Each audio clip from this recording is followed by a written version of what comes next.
नमस्कार, स्वागत, अभिनंदन आप सभी का शिक्षा को समर्पित डीडी राजस्थान के इस विशेष प्रयास शिक्षा जगत में। दोस्तों, बदलाव सृष्टि का शाश्वत नियम है। परिवर्तन के साथ किस तरह से कुछ हम और आप विकास की इस श्रेणी के अंदर उत्तरोत्तर आगे बढ़ते हैं। आज के शिक्षा जगत में हम शिक्षा के क्षेत्र में इन्हीं नवाचारों की बात करेंगे और साथ ही साथ बातचीत करेंगे शिक्षण के क्षेत्र में इन नवाचारों के अग्रदूतों से। जी हाँ, आज के शिक्षा जगत के इस कार्यक्रम में हमारे साथ स्टूडियो में दो खास मेहमान मौजूद हैं। हम स्वागत के साथ साथ आपका परिचय करवाते हैं आज के कार्यक्रम के इन दो खास मेहमानों का। मेरे साथ सबसे पहले आशा रानी सुमन जी, आप राष्ट्रपति पुरस्कार से सम्मानित हैं, बहुत बहुत स्वागत है। आभार। आपके बारे में बताना चाहूँगा, आप अध्यापिका हैं राजकीय उच्च प्राथमिक विद्यालय खरखड़ा, राजगढ़, अलवर में। उनके पास में हमारे साथ मौजूद हैं सुहेल पंजतन साहब। आप एक शारीरिक शिक्षक के तौर पर प्रतिस्थापित हैं, खेल कूद के साथ आपका पुराना नाता है और फिलहाल आप पोस्टेड हैं राजकीय उच्च माध्यमिक विद्यालय पट्टी किशोरपुरा, लालसोट के अंदर। बहुत बहुत स्वागत है सुहेल साहब आपका भी। धन्यवाद। आज हम बात करेंगे शिक्षण के क्षेत्र में नवाचारों की। इन नवाचारों के बूते पर आपने बहुत कुछ हासिल किया है, तो आशा जी पहले आप ही से इस बातचीत का आगाज़ करते हैं। इसी साल आपको राष्ट्रपति द्वारा पुरस्कृत किया गया है। इन नवाचारों की श्रेणी के अंदर हम बात करें तो इन नवाचारों के बदले आपने बहुत कुछ हासिल किया है। कितना मुश्किल हो जाता है जब हम परिवर्तन की बात करें और परिवर्तन के साथ जब हम कुछ हासिल करते हैं। तो ये राष्ट्रपति पुरस्कार कहने में बड़े आसान है, लेकिन इसके पीछे का सफ़र आपका बहुत लंबा रहा। कितना मुश्किल, कितना आसान सफ़र? जी, निस्संदेह परिवर्तन प्रकृति का शाश्वत नियम है और मैं तो यहाँ ये कहना चाहूँगी कि शिक्षक इस परिवर्तन का अग्रदूत होता है। शिक्षक विद्यार्थियों को सूचनाएं देता है, नवीन सूचनाएं देता है, जिससे ज्ञान का सृजन होता है और ये ज्ञान विद्यार्थियों के व्यवहार में परिवर्तन लाता है और ये परिवर्तन समाज में परिवर्तन लाता है। विद्यार्थियों का व्यवहार ही समाज को दिशा देता है, परिवर्तन लाता है। तो परिवर्तन की जब आपने बात कही तो शिक्षक इस परिवर्तन का अग्रदूत है, प्रणेता है। सुहेल साहब, आपसे भी जानना चाहेंगे, आपने स्कूली शिक्षा से लेकर के फिर कॉलेज, फिर यूनिवर्सिटी और उसके बाद आपने राजकीय स्तर पर और राष्ट्रीय स्तर पर हैंडबॉल के क्षेत्र के अंदर अपना प्रतिनिधित्व सुनिश्चित किया और अब एक शारीरिक शिक्षक के तौर पर आप स्कूल में प्रतिस्थापित हैं। हम बात करते हैं एक नई पीढ़ी को पल्लवित करने की, एक बड़ी जिम्मेदारी होती है, लेकिन इस जिम्मेदारी के साथ हम ये भी देखते हैं कि एक शिक्षा का क्षेत्र वो होता है जहाँ पे हम विरासत को आगे बढ़ाते हैं। इसमें नवाचारों की गुंजाइश बहुत कम होती है। तो आप किस तरह से इन नवाचारों को अपने काम के साथ आगे बढ़ाते हैं? मैं बताना चाहूँगा कि जो एक हमारा जो फिज़िकल एजुकेशन जो है, हमारा जो स्पोर्ट्स है, दिनों दिन आगे बढ़ता हुआ जा रहा है और इसमें दिनों दिन नई जो टेक्निक्स हैं, नए जो प्लेयर्स हैं, नए जो हमारे आइडियल्स हैं, वो आते जा रहे हैं और इसको लोग अपने एक कैरियर के तौर पर एक स्पोर्ट्स को ले रहे थे, आज के दौर में लेना शुरू कर दिया है। और हमारी जो स्टेट गवर्नमेंट हो चाहे सेंट्रल गवर्नमेंट हो, दोनों ने ही स्पोर्ट्स पर्सन के लिए आज हमारे लिए इतना सब कुछ कर दिया है कि हर एक जो हमारा यूथ है वो स्पोर्ट्स से जुड़ना चाहता है और इसी से ही अपने कैरियर को आगे पहुंचाना चाहता है। नवाचारों की बात बड़ी आसान होती है कहने के अंदर, लेकिन एक तंत्र के साथ शिक्षा के क्षेत्र के अंदर, क्योंकि आप दोनों ही स्कूल के क्षेत्र से जुड़े हुए हैं, स्कूल का एक दायरा होता है, एक तंत्र होता है। तो इस तरह की चीज़ों को किस तरह से कल्टीवेट करते हैं? आशा जी, आपसे जानना चाहेंगे। आपने ई कंटेंट को लेकर के बहुत महत्वपूर्ण काम किया है, हालांकि उसकी शुरुआत कोविड के दौरान हुई, लेकिन ये ख्याल कैसे आया और इसको किस तरह से आपने अमली जामा पहनाया? अध्यापन कराते समय जो नवाचार है उनकी बहुत गुंजाइश होती है, या मैं कहूँ कि शिक्षण का प्रथम सोपान ही नवाचार है। ये नवाचार कोविड काल के दौरान मेरे द्वारा भी किए गए और नवाचार विभाग के द्वारा भी समय समय पे किए जा रहे हैं।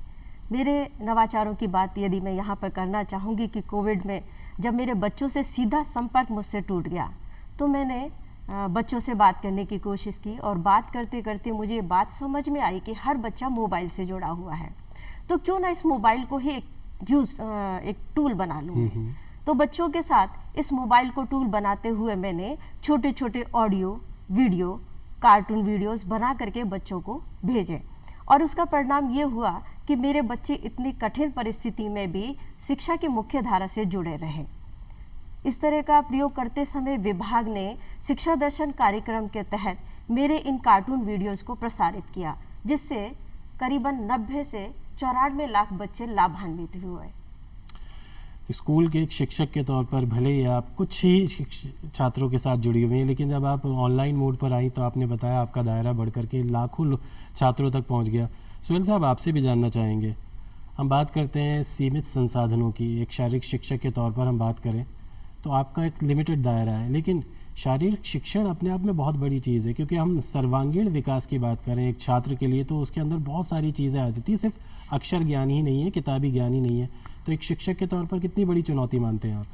देखिए, मैं आपको बताऊं कि एक हमारा जो शारीरिक शिक्षा का जो विभाग है, इसमें जो भी हमारे जो गर्ल्स या बॉयज़ बच्चे बच्चियाँ जो हमारे पास आते हैं उनका हमारा ऑल ओवर डेवलपमेंट होता है। आज हमारा बच्चा जो स्पोर्ट्स, जो एक अच्छा स्पोर्ट्स पर्सन है, जो स्पोर्ट्स ग्रो कर रहा है, उसमें अब आप देखेंगे कि उसमें अपना डिसीज़न जो मेकिंग पावर है उसकी वो बहुत स्ट्रांग हो जाती है, और वो मेंटली बहुत ज़्यादा स्ट्रांग हो जाता है। जो उसका अपना जो डिसीज़न पावर है वो बहुत स्ट्रांग हो जाता है, और वो अपने आप को एक अलग ही तरीके का फील करता है। उसका जो प्रेशर जो लेवल है वो बहुत, अपने आप को हैंडल करने का तरीका वो बहुत स्ट्रांग हो जाता है। आप देखेंगे हमारा जो स्पोर्ट्स का जो बच्चा है, जो बच्चियां हैं, उनमें हम लोगों को सबसे पहले ये सिखाया जाता है कि आपको हार से डरना नहीं है। हमारा जो स्पोर्ट्स में जो बच्चे जो आते हैं, आप बहुत कम देखेंगे कि किसी बच्चे ने हार के डर से सुसाइड कर लिया, तो वो मेंटली इतने स्ट्रांग हो जाते हैं कि वो प्रेशर को ऑटोमेटिक रिलीज़ करना सीख लेते हैं।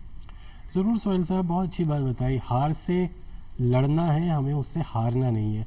इन दिनों हम देखते हैं कि बहुत सारा प्रेशर, दबाव छात्रों पर आता है। आप खुद कहीं ना कहीं डायरेक्टली आशा जी उन दबावों को देखती हैं, महसूस करती हैं। शिक्षकों को पर भी दबाव होता है, लेकिन इस तरह की मनस्थिति जिसमें हम हार से लड़ते नहीं हैं बल्कि हार को भी एक्सेप्ट करें ताकि हम जीत को उसकी नींव बना सकें, तो कितना मुश्किल होता है, कितना आसान होता है एक शिक्षक के तौर पर उन नौनिहाल बच्चों को जिनकी समझ अभी डेवलप ही हो रही है, उनको इस बारे में आप अपनी तरफ से बताती हैं, समझाती हैं? जी, मैं मेरे शिक्षण के दौरान उन गतिविधियों को भी शामिल करती हूँ जो बच्चों को जीवन में आने वाली चुनौतियों के लिए तैयार करता है। हमने अब तक बच्चों को ये सिखाया कि जीतना है, लेकिन हार भी हमें बहुत सारी चीज़ सिखा करके जाती है, और हार से हमें अनुभव मिलता है और जीतने के लिए हौसला भी मिलता है। तो मैं मेरे शिक्षण के दौरान उन सब चीज़ों को समाहित करती हूँ कि मेरा बच्चा जीवन में आने वाली हर परिस्थिति का सामना कर सके। इसके लिए मैं मेरी शिक्षण योजना के अंतर्गत छोटी छोटी गतिविधियों का समावेशन करती हूँ और बच्चों को लाइफ स्किल बेस्ड एजुकेशन देने की कोशिश करती हूँ। ई लर्निंग का आपने जिक्र किया, ई कंटेंट किस तरह से, क्या सोच होती है, कैसे आपकी शुरुआत हुई और इस शुरुआत के साथ आपने इसको आगे कैसे बढ़ाया? ई कंटेंट मैंने कोविड में बनाना शुरू किया। कोविड काल एक ऐसा काल था जहां हम टेक्नोलॉजी के युग में प्रवेश कर गए बिना किसी पूर्व तैयारी के। ना विद्यार्थी तैयार था, ना शिक्षक तैयार था, ना संसाधन थे, लेकिन मेरा ये प्रयास रहा, ये मेरा एक नवाचार था। मुझे चुनौतियों ने तैयार कर दिया इस ई कंटेंट को बनाने के लिए। मैंने मोबाइल को एक टूल बनाया और बच्चों को वीडियोस बनाए, और विभाग के साथ भी कार्टून वीडियोस बनाए, कॉमिक बुक बनाई, ऑडियो बुक बनाई। विभिन्न शिक्षण मॉड्यूल प्रशिक्षण में भी मैंने अपना योगदान दिया। RSCRT उदयपुर और ET सेल अजमेर के मार्गदर्शन में ये कार्य संभव हुआ। ई कंटेंट निर्माण में मैंने 0 लागत का कंटेंट तैयार किया। स्क्रिप्ट राइटिंग से लेकर एडिटिंग तक का कार्य मैं स्वयं कर लेती हूँ। और ये जो ई कंटेंट है, ये एक कंटेंट बच्चों को बहुत प्रभावी है। एक तो इसमें बहुत सारे बच्चे लाभान्वित हो पाते हैं, दूसरा ऑडियो विजुअल बच्चों को बहुत ज़्यादा प्रभावी लर्निंग कराता है। सुहेल साहब, ऑडियो विजुअल माध्यम हम देखते हैं कि डिजिटल होती है इस दुनिया के अंदर, आज हर चीज़ इंटरनेट पे अवेलेबल है। एक शारीरिक शिक्षक के तौर पर आप इस तरह के ऑडियो वीडियो मीडियम को किस तरह से बच्चों के साथ इस्तेमाल करते हैं? बहुत अच्छा सवाल है आपका। जैसा कि हम किसी स्किल पे बच्चे के अगर काम करें, जैसे बेसिकली मैं हैंडबॉल से हूँ और मेरा स्पेशलाइजेशन गोलकीपर है, तो अगर मैं किसी बच्चे को मैं मेरी तरफ से कुछ बोल के बता रहा हूँ, तो कभी कभी ऐसा होता है कि जो मैं बता रहा हूँ वो बच्चे को नहीं मिल पा रहा है, जो चीज़ मैं सिखाना चाह रहा हूँ वो चीज़ नहीं दे पा, तो वही चीज़, वही कंटेंट अगर मैं उसको वीडियो के ज़रिए अगर मैं उसको दिखाता हूँ, तो वो लाइव जो वो रिकॉर्डिंग जो मैचेस वो देखता है, तो वो ऑटोमेटिक उसके जो प्रैक्टिकली चीज़ जो उसको सामने दिखती है, तो उसको बहुत अच्छे से वो चीज़ समझ में आ जाती है। तो ये चीज़ जो ई कंटेंट है ये बहुत हेल्पफुल है आज के टाइम पर। जैसे कि मैं अपने पहले के टाइम हम लोग जो टाइम पे हम लोग का स्टार्टिंग था तो उस टाइम डीवीडी सीडीज़ कैसेट चलती थी, तो जो हैंडबॉल की जो मैचेस की सीडीज़ थी, सीडी जो हुआ करती थी उसको हम लोग लेते थे अपने सीनियर से, वो उसके मैचेस देखा करते थे। तो उन मैचेस को देखकर हम लोग बहुत ग्रो करते हैं। आज मोबाइल का ज़माना, यूट्यूब का ज़माना है, यूट्यूब पे आप कोई भी स्किल डालेंगे वो आपके सामने आ जाएगी। तो आज हम कोई स्किल अगर बच्चे को बताते हैं, कहते हैं कि आपको इस स्किल पर वर्क कर, तो बच्चा भी घर जाके उस चीज़ को देखता है और वो तब अगले दिन हमारे पास आता है तो बहुत अच्छे तरीके से हमारे पास आता है, बहुत अच्छी तरीके से सीख कर और अच्छी तरीके से वो हमारे पास ग्राउंड पर आता है। ऐसा भी है क्योंकि आप चूंकि हैंडबॉल से जुड़े हुए हैं तो हैंडबॉल की सारी तकनीकें आप जानते हैं, जी, लेकिन जी। इसके अलावा भी बहुत सारे गेम्स होते हैं, शिक्षण और प्रशिक्षण का काम होता है। कहीं ना कहीं आज के इस दौर के अंदर ऐसे बहुत सारे वीडियोस हैं जो आपको अपनी तरफ से बच्चों को बिल्कुल, प्रशिक्षित करने में सहायक होते हैं। प्रशिक्षण की बात करें तो आशा जी आपसे ही जानना चाहूँगा, क्योंकि नवाचार तो हर कहीं लगातार हो रहे हैं, लेकिन इन नवाचारों के साथ साथ अध्ययन अध्यापन का एक ऐसा काम है जो ब्लैक बोर्ड, कॉपी और किताबों के साथ हमेशा से जुड़ा रहा है। लेकिन इन तकनीकों को नए स्वरूप के अंदर ढालना और पुरानी चीज़ों को साथ लेकर चलना एक बड़ा चैलेंजिंग हो जाता है, और चुनौतियों में अवसर तलाशना अपने आप में बहुत महत्वपूर्ण होता है। तो आप ज़रूर बताइए किस तरह से मूल्यांकन की ये पद्धति किसी के सर्वांगीण विकास के लिए बहुत महत्वपूर्ण हो जाती है, जबकि हम नई चीज़ों को उस लेवल तक मूल्यांकित नहीं कर पाते। पहले तो मैं आपसे ये बात कहना चाहूँगी कि मूल्यांकन अब पुरानी विधा हो गई है, अब तो सतत आकलन होता है। हम अपनी कक्ष में बच्चे के व्यवहार का हमेशा पल पल, प्रतिदिन, हर पल उसका आकलन करते हैं। उसके व्यवहार में क्या परिवर्तन हो रहा है, उसका सोशल, इमोशनल और हेल्थ का हम पल पल आकलन करते हैं। तो ये मूल्यांकन मात्र अंकों में बच्चे का आकलन करना पर्याप्त नहीं होता, अभी तो आकलन की बात की जाती है, सतत आकलन की। लेकिन फिर भी बच्चों के अंदर एक डर होता है, जब एग्जामिनेशन, जब वार्षिक परीक्षा आती है तो हम देखते हैं कि कुछ कुछ असर लेते हैं, बच्चे भी लेते हैं और अभिभावक भी लेते हैं। तो उससे बचने के लिए प्रधानमंत्री खुद अपनी तरफ से हर बार आकर के बच्चों को प्रोत्साहित करते आए। आप अपनी तरफ से वो कौन सा मंत्र रहेंगे जो टीचर के लिए भी है और साथ ही साथ छात्रों के लिए, जो आप खुद भी अप्लाई करती हैं? मैं बच्चों का जो आकलन करती हूँ वो कक्ष और कक्ष के बाहर दोनों तरीके से किया जाता है और सतत आकलन किया जाता है। बच्चे के अंकों से बच्चे का आकलन नहीं होता, बच्चे के व्यवहार में जो परिवर्तन हो रहा है। हमें कंप्यूटर वाले युग में बच्चों को कंप्यूटर नहीं बनाना, रोबोट नहीं बनाना, उसे एक अच्छा इंसान बनाना है। तो बच्चे में चारित्रिक गुण का भी विकास हो, बच्चे हमारी भारतीय संस्कृति और परंपराओं से भी रूबरू हो सके और आने वाले समय की नजाकत को समझते हुए टेक्नोलॉजी का भी ज्ञान हो। तो हम बच्चे का आकलन करते हैं, सतत आकलन करते हैं। चलिए, आप आकलन और मूल्यांकन की बात करते हैं। सोहेल साहब, आपके लिए तो और ज़्यादा मुश्किल हो जाता है। एक शारीरिक शिक्षक के तौर पर आप वो मूल्यांकन किस तरह करते हैं? वो कौन सी कसौटी है जिस पर आप शारीरिक शिक्षा या किसी भी बच्चे के स्वास्थ्य को लेकर, मानसिक विकास को लेकर, शारीरिक स्वास्थ्य को लेकर के मूल्यांकन करते हैं या अपनी तरफ से गाइड करते हैं? देखिए सर, बेसिकली जो स्पोर्ट्स के लिए हम देखते हैं, पहली नज़र में जो हम देखते हैं कि उसकी कद काठी, जो उसका फिजिकल स्ट्रक्चर जो है वो हम लोग देख के बच्चा पिक करते हैं। ऐसा नहीं है कि जो छोटी कद काठी के बच्चे हैं वो नहीं कर सकते, बट हम अकॉर्डिंग टू गेम उसको पिक करते हैं कि अगर कोई लंबी हाइट का बच्चा है तो उसके लिए हम उसको वॉलीबॉल या बास्केटबॉल या हैंडबॉल के लिए लेंगे।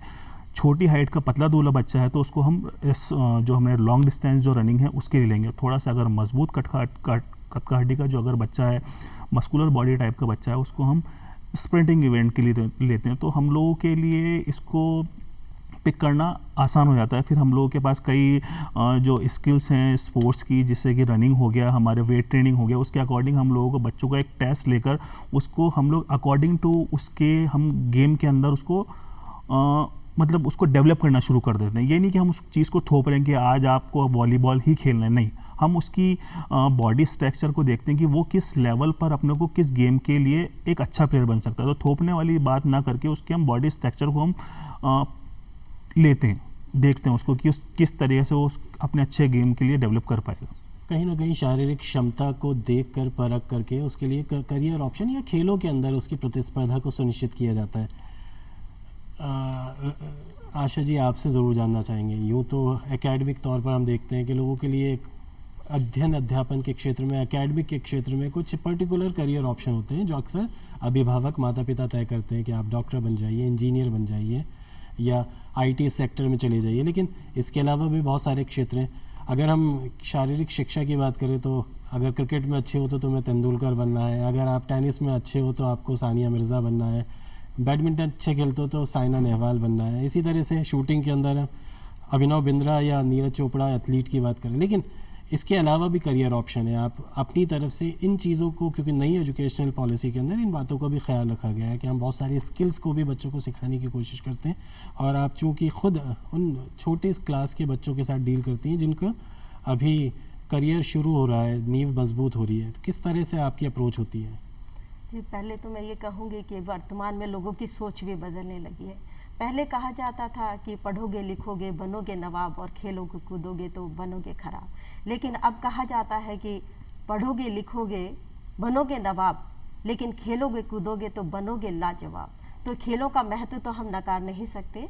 और जो शिक्षण पद्धति है, इस शिक्षण पद्धति में हर माँ बाप तो ये चाहता है कि मेरा बच्चा पढ़ लिख करके डॉक्टर इंजीनियर और ये बने, लेकिन हम जिस भी कार्य को करें पूरे समर्पण के साथ करें। हमारे पास बहुत सारे कैरियर हैं, हम विभिन्न क्षेत्रों में अपने कैरियर को आजमाएं, चाहे हम ब्यूटिशियन के कोर्स में जाएं, चाहे हम पत्रकारिता के में जाएं, चाहे हम एक आर्ट टीचर बने या life skill based motivational classes ही हम लें।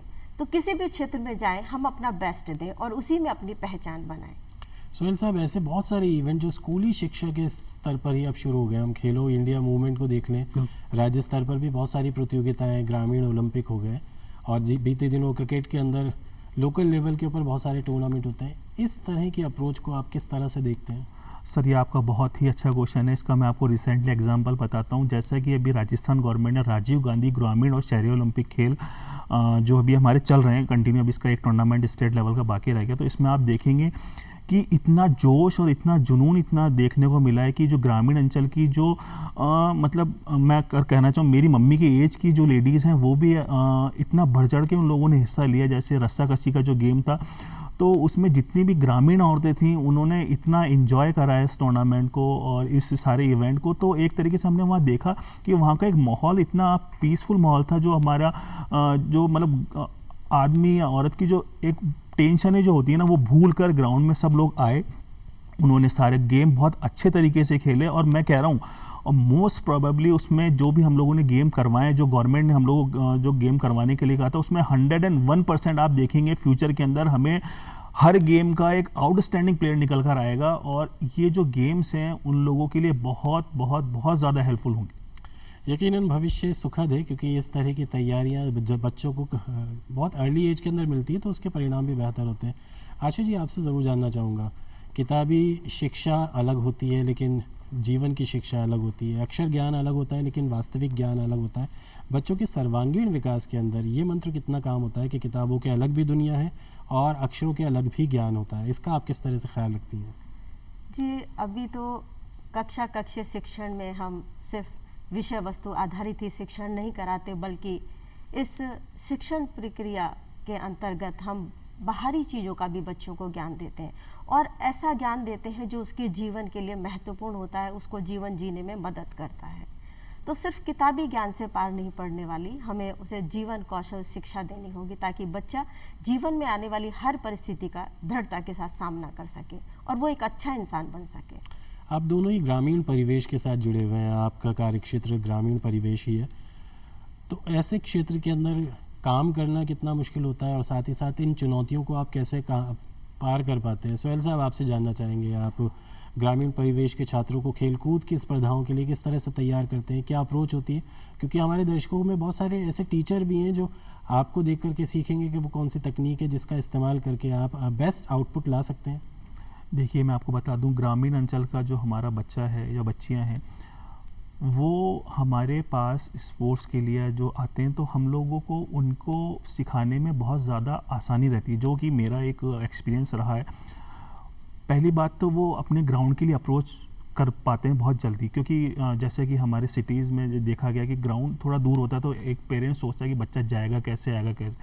ग्रामीण अंचल के अंदर क्या है, जगह हमारे पास खूब है, संसाधन अभी जैसे कि सुनने में संसाधन कम है, नहीं, गवर्नमेंट ने हम लोगों को बहुत अच्छे संसाधन दे रखे हैं, बहुत अच्छे ग्राउंड मतलब जो होते हैं ग्राउंड भी अलॉट कर रखे हैं। तो हम लोगों को पहले जो परेशानी आती थी उस तरह की बिल्कुल भी परेशानी नहीं है। आज हमारे जो बच्चियां हैं उनके पेरेंट्स भी बहुत जागरूक हो गए और बच्चियों को भी हमारे जो उनके जो पेरेंट्स हैं वो बहुत अच्छे लगाव से बच्चियों को ग्राउंड पर भेजते हैं और वो चाहते हैं कि हमारी बच्चियां स्पोर्ट्स के फील्ड में आगे आकर हमारे देश का नाम रोशन करें और अपना कैरियर अपॉर्चुनिटी भी स्पोर्ट्स के अंदर बनाएं, क्योंकि बहुत ज़्यादा अपॉर्चुनिटीज़ आज स्पोर्ट्स के अंदर आ चुकी हैं।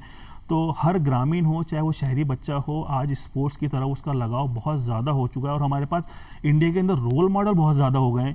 पहले हमारे कुछ ही रोल मॉडल हुआ करते थे, आज हमारे पास ओलंपिक में मेडल हैं और अदर जो इवेंट्स हैं उसमें हमारा रैंकिंग बहुत अच्छी है। आज देखें अगर आप फुटबॉल की बात करें तो हम टॉप 100 के अंदर आने लग गए हैं। तो फुटबॉल हो गया एक बहुत अच्छी हमारे लिए न्यूज़ आई है। तो ये सब चीज़ें जो हैं हमारे जो अपकमिंग जो प्लेयर्स हैं उनके लिए बहुत अच्छी है। बहुत सारे रोल मॉडल हो गए हैं, तो यकीनन हमारे सामने बहुत सारे ऐसे खिलाड़ी हैं, ऐसे लोग हैं जो अपने क्षेत्र के अंदर सफलतम हो चुके हैं। आशा जी, आपसे जानना चाहेंगे, आप भी ग्रामीण परिवेश से आती हैं, बल्कि जिस प्रतिष्ठित राष्ट्रपति पुरस्कार को आपने हासिल किया है उसी ग्रामीण परिवेश में इतनी विषमताओं के साथ आपने वो तमाम चीज़ें करके दिखाई हैं जिसकी वजह से कहीं ना कहीं आप ग्रामीण अंचल के अंदर इस प्रतिष्ठित पुरस्कार को हासिल कर पाई हैं। तो आपके सफ़र को हम जानना चाहेंगे, क्योंकि ये सफ़र अपने आप में दूसरों को प्रेरणा देगा। जी, ये सफ़र मेरा लगातार प्रयास, जुनूनी रूप से काम करने का तरीका और अपने कार्य के प्रति समर्पण का ही एक सकारात्मक परिणाम है। मैं 18 साल से ग्रामीण क्षेत्र में कार्य कर रही हूँ और वहाँ विषम परिस्थितियों और अभावों में रह कर के भी मैंने काम किया। मेरा जो पहला स्कूल था वहाँ 20 बच्चों के साथ नीम के पेड़ के नीचे मैंने अपना शिक्षण कार्य या मैं कहूँ अपने कैरियर की शुरुआत की और वहाँ उसको करते करते मैंने 20 बच्चों से 120 बच्चों तक का नामांकन किया। बालिकाओं को विद्यालय से जोड़ा। विद्यालय की परिस्थितियाँ ऐसी थी कि बच्चियों को स्कूल नहीं भेजा जाता था। उसी दौरान कुछ अप्रिय स्थितियों को भी मैंने बहुत नज़दीक से देखा और उन अप्रिय स्थितियों ने, मैं कहूँगी कि चैलेंज ही मुझे चेंज करते हैं।